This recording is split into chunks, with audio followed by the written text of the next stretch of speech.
عمران خان صاحب سے ان کی پارٹی کے کچھ لوگوں کے ذریعے رابطہ کیا گیا، ان سے مذاکرات کی کوشش کی گئی۔ تو ظاہری بات ہے جو لوگ عمران خان صاحب کے پاس گئے تو وہ ان کے اپنے ہی لوگ تھے، اور ان میں کچھ ایسے بھی تھے جو الیکشن جیت گئے تھے۔ تو انہوں نے کہا جی کہ خان صاحب ہمارے سے یہ رابطہ کیا گیا اور وہ بات چیت کرنا چاہتے ہیں، بتائیں ہم کیا کریں۔ تو خان صاحب نے ان کو کہا کہ یہ ایسے ہے، یہ اب ہماری شرائط ہیں، آپ لکھ کے دے دیں ان کو اور ان سے لکھ کے واپس لے آئیں۔ تو پہلے تو اس پہ ہی معاملہ جو ہے وہ پھنس گیا کہ خان صاحب کہہ رہے ہیں کہ نہیں، وربل گفتگو نہیں ہوگی، یہ پیغام رسانی نہیں ہوگی، لکھ کے لے کے آؤ ساری باتیں۔ تو وہ کچھ ریٹن معاملات چلتے رہے۔ اس میں اب ایسے ہوتا تھا کہ ظاہری بات ہے جو بھی بات چیت کر کے واپس جاتا تھا تو اس نے اڈیالہ جیل میں ہی بات کرنی تھی نا، اور اڈیالہ جیل میں عمران خان صاحب کو پتا تھا یہاں پہ کیمرے لگے ہوئے ہیں، ہر چیز ریکارڈ ہوتی ہے۔ تو خان صاحب جو ہے وہ اکثر ایک لفظ استعمال کرتے تھے اپنے ہی لوگوں کے ساتھ کہ ریجیکٹڈ۔ تو خان صاحب جو ہیں انہوں نے کوئی بھی ڈیل کرنے سے ایک دفعہ نہیں، کم از کم 3 دفعہ ریجیکٹ کر دیا، مسترد کر دی۔ اور وہ جو بھی کہتے ہیں، جو بھی ان کے پاس پیغام لے کے جاتا تھا وہ کہتے تھے یہ جو بھی بات چیت ہوگی یہ میری ٹرمز اینڈ کنڈیشن پہ ہوگی۔ یہ 8 فروری سے پہلے بھی معاملہ چلتا رہا، 8 فروری کے بعد بھی ہوا۔ یہ جب فیصلہ آیا دوپہر کو، تو اس کے بعد پھر آج جمعہ تھا، تو جمعے کی نماز کے بعد تقریباً 2:30 بجے سے لے کے تو شام تقریباً 7:30 8 بجے تک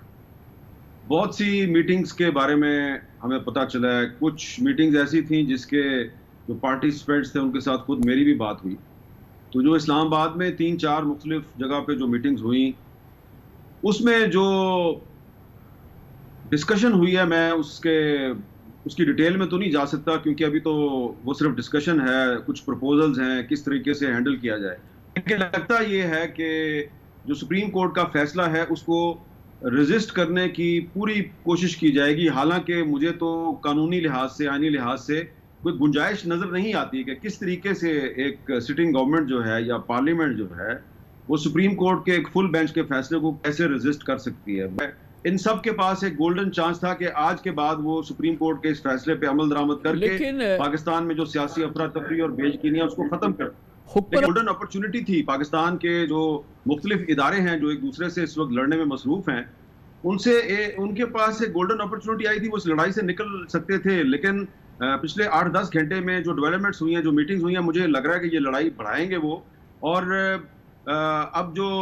ایک اور پہلو جس کی طرف آپ اشارہ کر رہے ہیں کہ شہباز شریف صاحب جو ہیں یقیناً ان کی پوزیشن کمزور ہوئی ہے، لیکن جو میری انفارمیشن ہے، آج ہی کی انفارمیشن ہے، اس میں یہ آپ درست کہہ رہے ہیں کہ آصف صاحب جو ہیں وہ خوش نہیں ہیں جو پنجاب حکومت کا جو رویہ ہے۔ نہ صرف یہ کہ چیف منسٹر پنجاب ان کو ایئرپورٹ پہ ریسیو کرنے نہیں آتی، بلکہ جو بجٹ پاس کرانے سے 2-3 دن پہلے اسحاق ڈار صاحب نے اور شہباز شریف صاحب نے پیپلز پارٹی کی لیڈرشپ کے ساتھ جو وعدے کیے تھے، اور جن وعدوں کی بنیاد پہ پیپلز پارٹی نے بجٹ کے حق میں ووٹ دیا قومی اسمبلی میں، وہ وعدے بھی پورے نہیں ہوئے، اور ان میں سے تقریباً 70% وعدوں کا تعلق پنجاب حکومت سے ہے۔ تو یہ تو ایک بالکل طے شدہ بات ہے، اسلام آباد میں بیٹھ کے ہمیں نظر آ رہا ہے کہ بلاول بھٹو زرداری صاحب سے لے کے اور نیچے تک جو پنجاب اسمبلی میں پیپلز پارٹی کے ایم پیز ہیں وہ بالکل خوش نہیں ہے مسلم لیگ نون سے۔ لیکن جو آج کی ڈیولپمنٹ ہے وہ یہ ہے کہ شہباز شریف صاحب نے زرداری صاحب سے رابطہ کیا ہے اور ان سے گزارش کیا ہے کہ سپریم کورٹ کے فیصلے سے جو ایک نیا ان کے خیال میں بحران پیدا ہو گیا ہے، تو اس میں ان کو مدد کی ضرورت ہے۔ تو زرداری صاحب نے کہا کہ ٹھیک ہے، ہم آپ کی مدد کے لیے تیار ہیں، ہم آپ کے پیچھے کھڑے ہیں، ہم نے ہی آپ کو پرائم منسٹر بنوایا ہے، لیکن آپ بھی تھوڑا ہمارا ہاتھ پکڑیں، آپ بھی ہمارے ساتھ کھڑے ہوں۔ ایسا نہیں ہونا چاہیے کہ ون وے ٹریفک چلے، صرف ہم ہی آپ کے پیچھے کھڑے رہیں اور آپ ہمارا ہاتھ نہ پکڑیں۔ تو زرداری صاحب سے رابطہ کیا گیا ہے آج، اور جو لاہور میں انہوں نے گفتگو کی ہے اس کے حوالے سے بھی بات ہوئی ہے۔ لیکن مجھے لگتا یہ ہے کہ یہ صورتحال جو ہے، یہ صورتحال مزید بگڑے گی اگر پاکستان تحریک انصاف کو سپریم کورٹ کے فیصلے کے بعد جو اس کا رائٹ ہے، جو اس کی ریزرو سیٹس ہیں خواتین کی اور اقلیتوں کی، وہ اگر نہ دی گئیں تو یقیناً اس پر کیا ہوگا؟ اس پر ایک تو تحریک انصاف اور حکومت کے درمیان لڑائی بڑھے گی، دوسری طرف جوڈیشری اور حکومت کے درمیان بھی لڑائی بڑھے گی۔ تو اس میں آپ دیکھیں کہ آنے والے دنوں میں اسلام آباد ہائی کورٹ جو ہے اس کے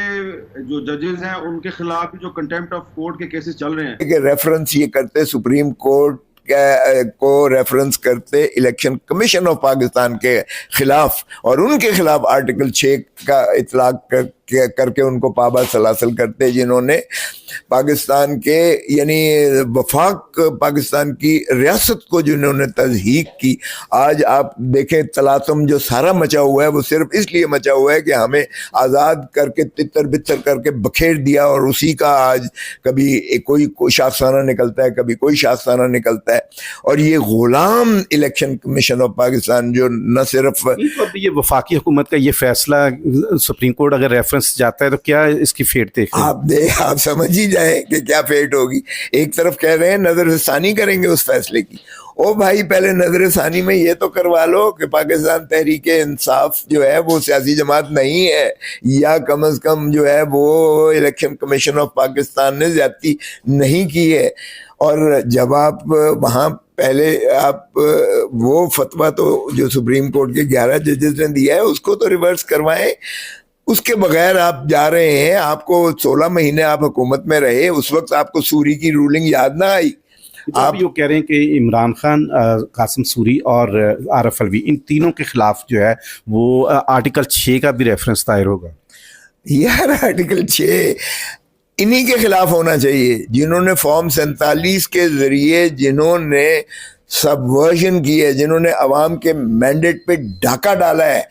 جن کے خلاف آج بھی نالش ہماری سپریم کورٹ میں پڑی ہوئی ہے۔ اور ایک فیصلہ جو مخصوص نشستوں کا بندر بانٹ کر کے انہوں نے اپنے گھسا دیے، اپنا پارلیمان میں کے اندر گھسا دیے سارے اپنے وہ لوگ جن کو استحقاق ہی نہیں تھا سپریم کورٹ کے 11 ججز کے مطابق۔ تو مجھے بتائیں اس کے بعد کیا جواز رہ جاتا ہے کہ یہ قاسم سوری کے خلاف کریں یا کسی اور کے خلاف کریں؟ جہاں تک آرٹیکل 6 کا ریفرنس کا تعلق ہے، وہ بھی یہ شوق پورا اگر کرنا ہے تو کر دے۔ کہ کیا کوئی غلط فہمی کسی کو ہے کہ ان کو وہ مار پڑے گی، اتنی بری طرح ان کی تضحیق ہوگی؟ دیکھیں کہتے ہیں کہ ایک تو کسی سیاسی جماعت پر پابندی کے حوالے سے وفاقی حکومت کا فیصلہ کتنے عرصے بڑے بعد، ایک پی ٹی آئی کے دور میں ٹی ایل پی پر بھی پابندی کا کچھ ابتدائی چیزیں کی گئی تھی، بعد میں انڈو کی گئی تھی۔ دیکھیں یہ تو بین لگا ہی نہیں سکتے۔ آرٹیکل 17 سب آرٹیکل 2 جو آئین کا ہے وہ یہ کہتا ہے کہ یہ ریفرنس بھیج سکتی ہے وفاقی حکومت، یہ ریفرنس بھیجیں گے سپریم کورٹ کو 15 دن کے اس ڈیکلریشن کے بعد، پھر سپریم کورٹ نے فیصلہ کرنا ہے۔ تو سپریم کورٹ آپ کو اندازہ ہو جانا چاہیے کہ یہ sovereignty and integrity of Pakistan کے خلاف اگر یہ ثابت کریں گے پہلے تو۔ وہ کہہ رہے کہ ہمارے پاس 9 مئی کے واقعات، سائفر کیس اور جو بیان بازی اور جو انتشار ہے، اتنا مواد موجود ہے کہ آرام سے یہ پابندی لگ یہ آپ میں سن رہا تھا ماشاءاللہ وہ کہہ رہے ہیں جو کہ